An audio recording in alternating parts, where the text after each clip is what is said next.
آپ کے خیال میں انگریز برِ صغیر سے کتنا پیسہ لوٹ کر لے کر گئے؟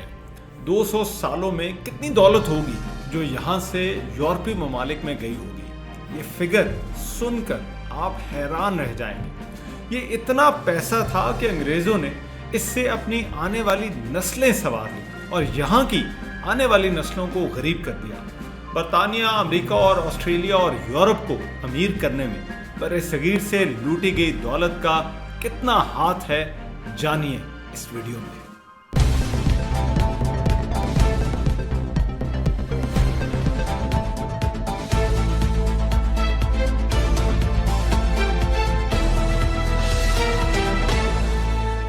یہ پیسہ کینیڈا اور آسٹریلیا جیسے علاقوں میں برٹن اپنی ایکسپینشن اور مزید علاقوں پر قبضے کے لیے بھی استعمال کر رہا تھا، اور نہ صرف برطانیہ کی انڈسٹریلائزیشن بلکہ جو انڈسٹریلائزیشن ان نئی ٹیریٹریز میں ہو رہی تھی وہ بھی اسی پیسے سے ہو رہی تھی۔ لندن کے وکٹوریہ اینڈ البرٹ میوزیم کی کلیکشن میں سب کانٹیننٹ کے 40,000 آرٹیفیکٹس موجود ہیں۔ 1830 میں گورنر جنرل ولیم بینٹنک نے تاج محل کو گرانے کا ایک ڈیٹیلڈ پلان بنایا تاکہ اس کا جو سنگ مرمر ہے وہ برٹن لے کر جایا جا سکے اور وہاں کلیکٹرز کو اسے بیچا جا سکے۔ یہ ایکسپلوررز یا ایڈونچررز مندروں، مقبروں، مسجدوں اور محلوں سے ان نوادرات کو اتارتے اور لوٹتے رہے۔ میوزیم ان سے یہ مال خریدتے رہے یا اس کے بدلے ان کو گرانٹس دیتے تھے۔ ایک انگریز افسر کے ساتھ بھاری تعداد میں غیر ضروری طور پر ملازم رکھے جاتے تھے جن کی تنخواہ بھی سرکار ہی دیتی تھی۔ 1876 سے 78 میں آنے والے گریٹ فیمائن میں 6 ملین سے 9 ملین کے درمیان لوگ ہلاک ہوئے۔ کچھ لوگ یہ سمجھتے ہیں کہ اگر انگریز یہاں نہ آتے تو برِ صغیر بہت مختلف ہوتا، وہی ذات پات کا نظام ہوتا، ایک طرف بادشاہت ہوتی تو دوسری طرف غربت یا غلامی ہوتی، اور پاکستان اور انڈیا آج جس جگہ پر ہیں انہیں وہاں لانے میں انگریزوں کا بڑا ہاتھ ہے۔ پھر ہم یہ بھی سمجھتے ہیں کہ انگریز ہندوستان سے صرف کوہ نور ہی لے کر گئے، اور بحث اس بات پر ہوتی ہے کہ یہ انگریزوں سے واپس لیا جانا چاہیے یا نہیں۔ تاثر یہ دیا جاتا ہے کہ انگریزوں کے راج نے برِ صغیر کو بہت فائدہ پہنچایا۔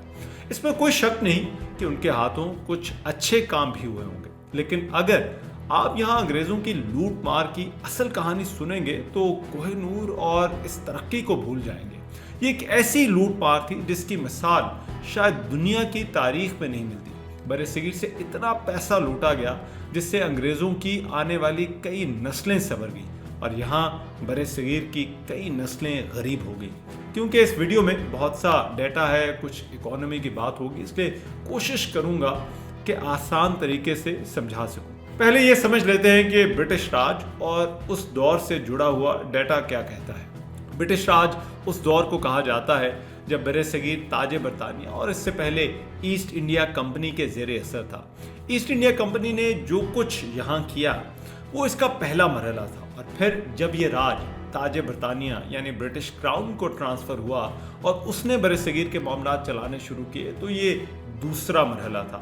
برٹش راج میں وہ علاقے بھی شامل تھے جو براہ راست برٹش کراؤن کے انڈر تھے، اور وہ بھی جو ان کے ماتحت تھے جن کو پرنسلی سٹیٹس کہا جاتا تھا۔ ان کے معاملات بھی بہت حد تک انگریز سرکار ہی چلاتی تھی، اور ان تمام علاقوں کو انڈین امپائر کے نام سے جانا جاتا تھا۔ 1876 میں ملکہ برطانیہ کو ملکہ ہندوستان کا ٹائٹل بھی دے دیا گیا۔ اس میں موجودہ دور کے انڈیا، پاکستان، بنگلہ دیش اور برما کے کچھ علاقے شامل تھے۔ سیلون یا سری لنکا 1802 میں برطانیہ کے پاس آئے، لیکن یہاں گورنرز ہوا کرتے تھے جو ڈائریکٹلی لندن کو رپورٹ کرتے تھے، لیکن یہ انڈین امپائر کا حصہ نہیں تھے۔ نیپال اور بھوٹان کے کنگڈمز کے انڈیپینڈنٹ سٹیٹس کو تاج برطانیہ نے تسلیم کر رکھا تھا۔ مالدیپ ایک برٹش پروٹیکٹوریٹ تھی، لیکن یہ ٹیکنیکلی اس برٹش راج کا یا انڈین امپائر کا حصہ نہیں تھی۔ اب آتے ہیں کہ یہاں سے کتنا مال لوٹا گیا اور کیسے لوٹا گیا۔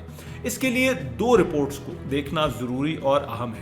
پہلی رپورٹ ریسنٹ ہے جس میں انکشاف ہوا ہے کہ انگریز سرکار نے اپنے برِ صغیر پر قبضے کے دوران 64.82 ٹریلین یعنی $64.82 ٹریلین یہاں سے برطانیہ منتقل کیے۔ یہ عرصہ یا پیریڈ 1765 سے 1900 کے درمیان کا بنتا ہے۔ یہ اعداد و شمار آکسفیم کی ایک رپورٹ کا حصہ ہے جو اس نے دنیا بھر میں معاشی غیر متوازن معاملات پر دی ہے۔ اس رپورٹ کا نام ہے ٹیکرز ناٹ میکرز۔ ये वर्ल्ड इकोनॉमिक फोरम की एनुअल मीटिंग में पेश की गई। इस रिपोर्ट में कहा गया कि ये जो रकम है यानी 33.8 ट्रिलियन डॉलर्स, ये इतनी है कि अगर 50 पाउंड के नोट से लंदन के शहर की कारपेटिंग शुरू कर दी जाए तो पूरे लंदन को 4 दफा कारपेट किया जा सकता है। ये पहला मौका नहीं है कि इस तरह के आदाद शुमार सामने आए हैं, क्योंकि एक नैरेटिव बनाया जाता है कि बरसगीर के एडमिनिस्ट्रेशन ताज बरतानिया या ब्रिटिश क्राउन के लिए एक फाइनेंशियल बर्डन बनती जा रही थी और इसीलिए बरतानिया ने इन इलाकों को आज़ाद करने का फैसला किया और इस रूल से बरतानिया को कोई ख़ास फ़ायदा नहीं हो रहा था। और शायद ये भी इंप्रेशन दिया जाता है कि जैसे अंग्रेज़ यहाँ मामलात चलाकर कोई खिदमत या एहसान कर रहे थे। दूसरी जो रिपोर्ट है वो उत्सा पटनायक ने, जो कि एक इकोनॉमिस्ट हैं, उन्होंने कुछ साल पहले 2018 में मुरतब की थी, जो कि कोलंबिया यूनिवर्सिटी प्रेस ने पब्लिश की। इसने 2 सदियों पर मुहित जो डाटा है उसको एनालाइज किया है, जो यहाँ के टैक्स और ट्रेड से मुतालिक है। इस रिपोर्ट में अंदाज़ा लगाया गया है कि बरतानिया ने 1765 से 1938 के दरमियान 45 ट्रिलियन यानी 45 ट्रिलियन डॉलर यहाँ से लूटे। लेकिन इस रिपोर्ट में ये भी बताया गया है कि बरतानिया यहाँ से कैसे पैसा बाहर लेकर जाता रहा, कैसे ये पैसा बाहर मुंतकिल हुआ, और लूट मार का ये एक ऐसा तरीका था जिसे जानकर आप भी हैरान रह जाएंगे। लूट मार का एक मॉडल तो वो था जो इससे पहले यहाँ पर गैर मुल्की हमलावरों ने अपनाया। वो बादशाहों के खजाने खाली करते थे और फिर यहाँ से घोड़ों हाथियों पर लाद कर ले जाते थे, जैसा कि नादिर शाह ने किया। करनाल की जंग में मुगल फोर्सेस को शिकस्त देने के बाद 22 मार्च 1739 को जब नादिर शाह ने दिल्ली में कत्लेआम किया तो कहते हैं उस वक्त दिल्ली में 20 से 30 हज़ार लोगों को मारा गया। नादिर शाह ने दिल्ली में कत्लेआम को रोकने के लिए 1 अरब रुपए हर्जाना तलब किया। मोहम्मद शाह ने मुगल खजाने की चाबियां नादिर शाह के हवाले कर दी और वो सब कुछ जो यहाँ था वो लूट कर ले गया। ये वो खजाना और माली ताकत थी जो मुगलों ने पिछले 200 सालों में इकट्ठी की थी। इसमें तख्ते ताउस या पीकॉक थ्रोन भी शामिल था जो नादिर शाह यहाँ से ले गया। मशहूर हीरा कोहिनूर, दारिया नूर और तैमूर रूबी भी शामिल था। हिस्टोरियन विलियम डालरिम्पल के मुताबिक जब नादिर शाह यहाँ से गया तो 700 हाथी, 4000 ऊंट और 12000 घोड़े थे जो सोने चांदी और खजानों से लदे हुए थे, वो उसके साथ थे। और इस खजाने की उस वक्त के अंदाजे के मुताबिक कीमत 87.5 मिलियन पाउंड बनती थी, जो आज के अंदाजों के मुताबिक 9200 मिलियन पाउंड यानी 9.2 अरब पाउंड 9.2 बिलियन पाउंड बनती है। लेकिन ईस्ट इंडिया कंपनी और ब्रिटिश क्राउन ने इसके लिए एक मुख्तलिफ मॉडल अपनाया। उन्होंने अपने एक ट्रेड सिस्टम के जरिए ये काम किया। 1765 से पहले अंग्रेज ताजरों की तरह यहाँ से टेक्सटाइल और चावल बरतानिया लेकर जा रहे थे और उसके लिए वो पे भी करते थे। ये पेमेंट मोस्टली सिल्वर में की जाती थी, जैसा कि उस ज़माने में किसी भी और मुल्क में होता था। लेकिन 1765 में जब ईस्ट इंडिया कंपनी ने यहाँ ट्रेड पर अपनी एक मुकम्मल मोनोपोली कायम कर ली तो ये सिस्टम जो था बदल दिया गया। ईस्ट इंडिया कंपनी ने जिन इलाकों पर कब्जा किया उन्होंने वहाँ से टैक्सेस इकट्ठा करने शुरू कर दिए। इस टैक्स कलेक्शन का 1/3 या 1/3 कंपनी इंडियन गुड्स की परचेज के लिए इस्तेमाल करती थी। ये वो चीज़ें थी जिनको ब्रिटिश यूज़ के लिए बरतानिया लेकर जाया जाता था। इस तरह से वो यहाँ से चीज़ें खरीदने के लिए यहाँ के पैसे को ही इस्तेमाल कर रहे थे। कंपनी के ब्रिटिश ट्रेडर्स या वो लोग जो इन चीज़ों को यहाँ से बरतानिया एक्सपोर्ट करते थे, उन्हें ये चीज़ें एक तरह से मुफ्त मिलती थी। कमाल देखिए कि यहाँ के लोगों की जेब से ही पैसे निकाल कर यहाँ से उनकी चीज़ें खरीद कर बाहर भिजवाई जा रही थी। ये एक तरह से पूरा स्कैम था, लेकिन यहाँ के रहने वालों को अंदाज़ा नहीं था कि उनका पैसा उनसे चीज़ें खरीदने के लिए ही इस्तेमाल हो रहा है। बस इसकी एक वजह यह थी कि कंपनी की तरफ से जो टैक्स लेने वाला था वो और होता था और ये चीज़ें खरीदने वाला कोई और होता था। इसके साथ अंग्रेज सरकार ने इन चीज़ों को री एक्सपोर्ट करना भी शुरू कर दिया, यानी ये मुफ्त चीज़ें जब बरतानिया पहुंचती थी तो फिर वहाँ से ये दूसरे ममालिक को भिजवाई जाती थी और यूं इनसे डबल मुनाफा कमाया जाता था। जब हिंदुस्तान के मामलात ब्रिटिश क्राउन के पास आए तब भी ये सिस्टम करेंसी बिल्स की सूरत में जारी रहा। उस वक्त बरतानिया में आने वाले इंडस्ट्रियल रेवोल्यूशन के पीछे भी एक बड़ी वजह यही थी कि ये सब इंडस्ट्रियलाइजेशन बड़े सगीर के पैसे से फाइनेंस हो रही थी। ब्रिटेन को अपने मुल्क में इंडस्ट्रियलाइजेशन के लिए आयरन टिम्बर की ज़रूरत थी जो इसे दीगर यूरोपीय ममालिक से मंगवाना पड़ता था। यूं ये चीज़ें इस पैसे और ट्रेड के बदले में आना शुरू हो गई। اس سو کالڈ انڈسٹریل ریولوشن کے جاری رہنے کے پیچھے بھی ہندوستان سے لوٹا ہوا یہ پیسہ ہی تھا۔ پھر اس پیسے سے مزید ایکسپینشن بھی ہو رہی تھی اور اس کے لیے انگریز جنگیں بھی اسی پیسے سے فائنانس کر رہے تھے۔ برطانیہ نے چین کی انویژن بھی اسی پیسے سے سپانسر کی۔ انگریز سرکار جو یہاں جنگیں لڑتی تھی ان کے بعد ہارنے والوں سے بھاری پیسے بھی لیے جاتے تھے، جیسا کہ اینگلو سکھ وارز کے بعد سکھ دربار کو پیسے دینا پڑے۔ اتسا پٹنائک کا یہ کہنا ہے کہ یہ پیسہ کینیڈا اور آسٹریلیا جیسے علاقوں میں برٹن اپنی ایکسپینشن اور مزید علاقوں پر قبضے کے لیے بھی استعمال کر رہا تھا، اور نہ صرف برطانیہ کی انڈسٹریلائزیشن بلکہ جو انڈسٹریلائزیشن ان نئی ٹیریٹریز میں ہو رہی تھی وہ بھی اسی پیسے سے ہو رہی تھی۔ پٹنائک کے مطابق اس پیسے کا ٹوٹل فگر جو دولت برطانیہ یہاں سے 1765 سے 1938 کے دوران سمیٹ کر لے کر گیا وہ 44.6 ٹریلین ڈالر یعنی 44.6 ٹریلین ڈالر بنتی ہے، لیکن ان کے مطابق یہ فگر بھی کنزرویٹو ہے۔ اس میں برطانیہ نے جو قرضہ ہندوستان پر چڑھایا وہ شامل نہیں ہے۔ یہ فیکٹس اینڈ فگرز بتاتے ہیں کہ اصل میں برٹن نے ہندوستان کو ڈیولپ نہیں کیا بلکہ ہندوستان نے برٹن کو ڈیولپ کیا، بلکہ اس کو آنے والے کئی سالوں کے لیے امیر کر دیا۔ یہ دولت اتنی تھی کہ شاید ابھی بھی ختم نہیں ہو رہی، اور صرف برٹش کراؤن ہی امیر نہیں ہوا بلکہ اس بہتی گنگا میں وہاں کی ایلیٹ نے بھی ہاتھ دھوئے۔ آکسفیم کی رپورٹ ٹیکرز ناٹ میکرز، جس کا میں نے پہلے ذکر کیا، اس رپورٹ میں یہ بھی بتایا گیا ہے کہ لندن کے بہت سے امیر اور ایلیٹ لوگ جو اپنی خاندانی دولت پر ناز کرتے ہیں ان کی دولت بھی اصل میں بر صغیر سے لوٹی ہوئی ہے۔ ان لوگوں کو امیر کرنے میں سب سے بڑا ہاتھ برٹش ایسٹ انڈیا کمپنی کا تھا، جس نے بر صغیر میں اس کلونیلزم کی بنیاد رکھی۔ ایسٹ انڈیا کمپنی کی ہندوستان میں اپنی فوج کی تعداد 2,60,000 تھی، جو اس وقت پیس ٹائم میں برٹن کی اپنی آرمی سے 2 گنا زیادہ تھی۔ آکسفیم کی رپورٹ کا یہ کہنا ہے کہ 1875 تک اس سے سب سے زیادہ فائدہ اٹھانے والے اور امیر ہونے والے یورپین ملٹری آفیسرز تھے، لیکن اس کے بعد 1940 تک ان کی جگہ بینکرز، ٹریڈرز اور شیئر ہولڈرز نے لے لی۔ Governor general lord Robert Clive, جس نے سراج الدولہ کو شکست دی تھی، وہ جب یہاں سے واپس گیا تو جاتے ہوئے اس وقت 2,50,000 پاؤنڈ اپنے ساتھ برٹن لے کر گیا۔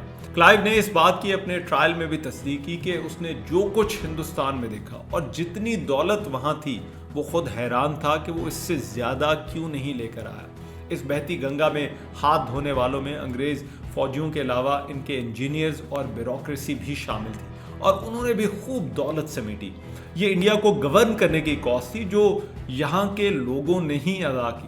یہاں کام کرنے والے انگریز جو بیوروکریٹ تھے ان کو بھاری تنخواہیں دی جاتی تھی۔ انگریز وائس رائے کی تنخواہ 25,000 پاؤنڈ تھی، جبکہ یہاں گورنرز کی تنخواہ 10,000 پاؤنڈ تھی۔ یہ اس زمانے میں بہت بڑی رقم ہوا کرتی تھی۔ ایک انگریز افسر کے ساتھ بھاری تعداد میں غیر ضروری طور پر ملازم رکھے جاتے تھے جن کی تنخواہ بھی سرکار ہی دیتی تھی۔ اس سب کا بوجھ یہاں کے لوگ اٹھا رہے تھے۔ یہ بیوروکریسی اور انجینئرز جب لمبی چھٹیوں پر واپس انگلینڈ بھی جاتے تو ان کو تنخواہیں ملتی رہتی۔ اس کے علاوہ ان کو مراد بھی ملتی تھی جن کا خرچہ یہاں کے لوگوں کے پیسے سے ہی اٹھایا جاتا تھا۔ انگریزوں کی لوٹ مار کے اس دور میں برصغیر کا کلچرل لاس اس کے علاوہ تھا۔ لندن کے وکٹوریہ اینڈ البرٹ میوزیم کی کلیکشن میں سب کانٹیننٹ کے 40,000 آرٹیفیکٹس موجود ہیں، جو کہ برصغیر سے باہر ان آرٹیفیکٹس کی سب سے بڑی کلیکشن ہے۔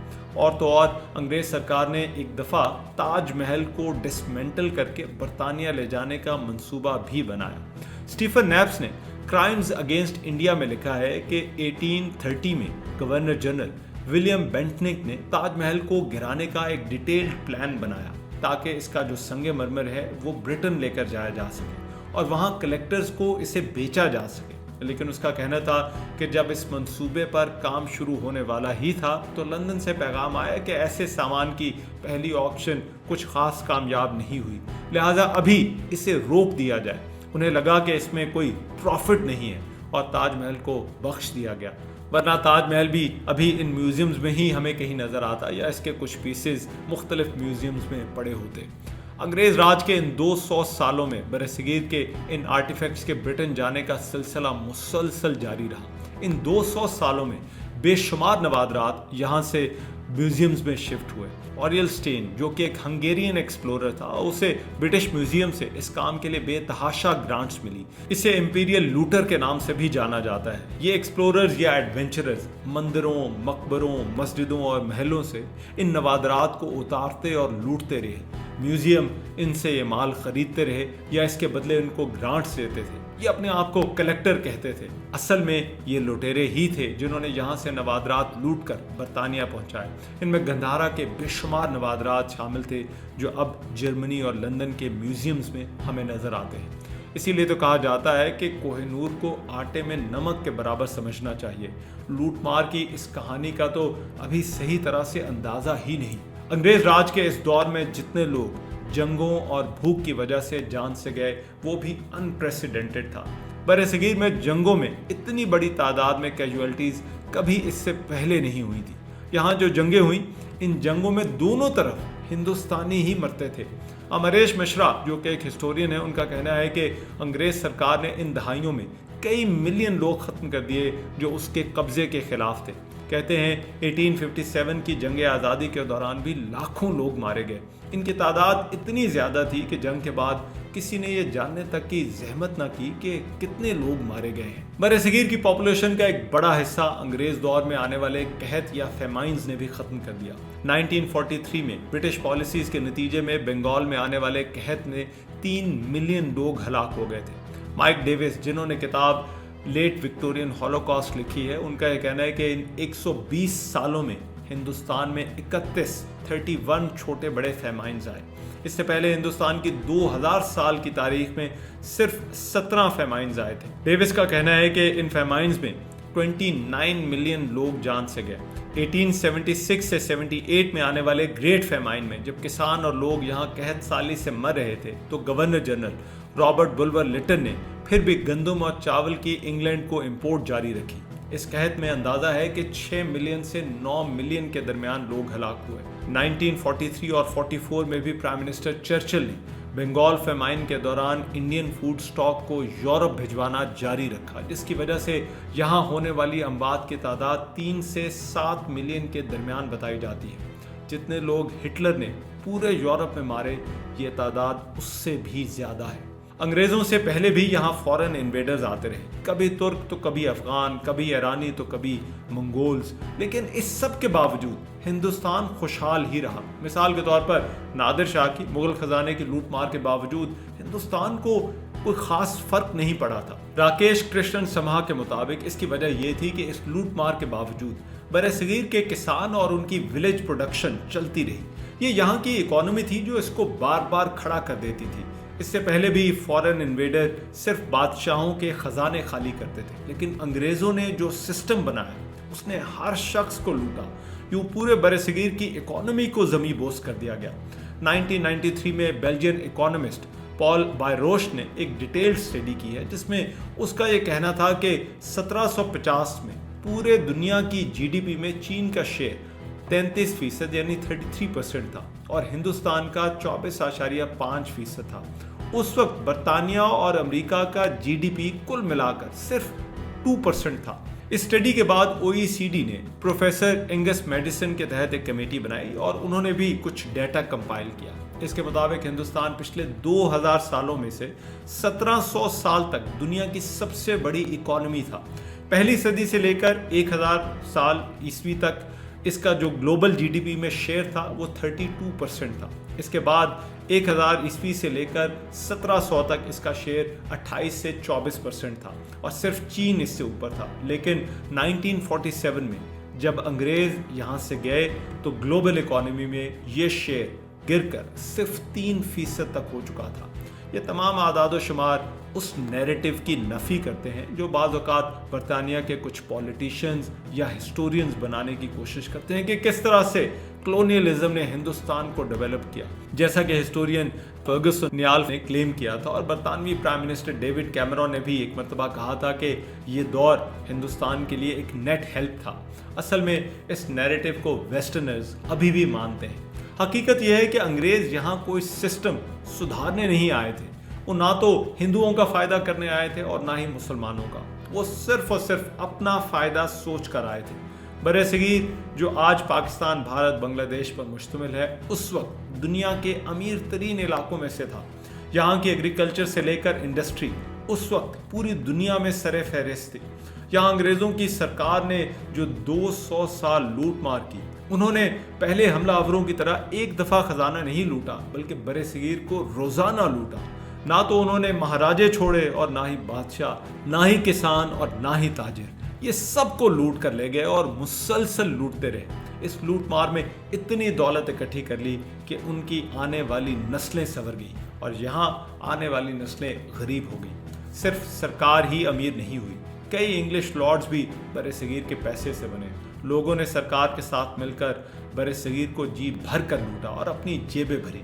यही कलोनियलिज्म का मकसद था जो उन्होंने यहाँ पर पूरा किया, और उसके लिए यहाँ के लोगों को सिविलाइज्ड करने और यहाँ डेवलपमेंट का बहाना इस्तेमाल किया गया। इस लूट मार की कहानी का किसी को कुछ पता नहीं, लेकिन सवाल यह है कि इस लूटी हुई दौलत को क्या कोई वापस भी ला सकता है या नहीं। अगर आपको वीडियो अच्छी लगी हो तो बेल आइकॉन पर क्लिक कीजिएगा और चैनल को सब्सक्राइब ज़रूर कीजिएगा।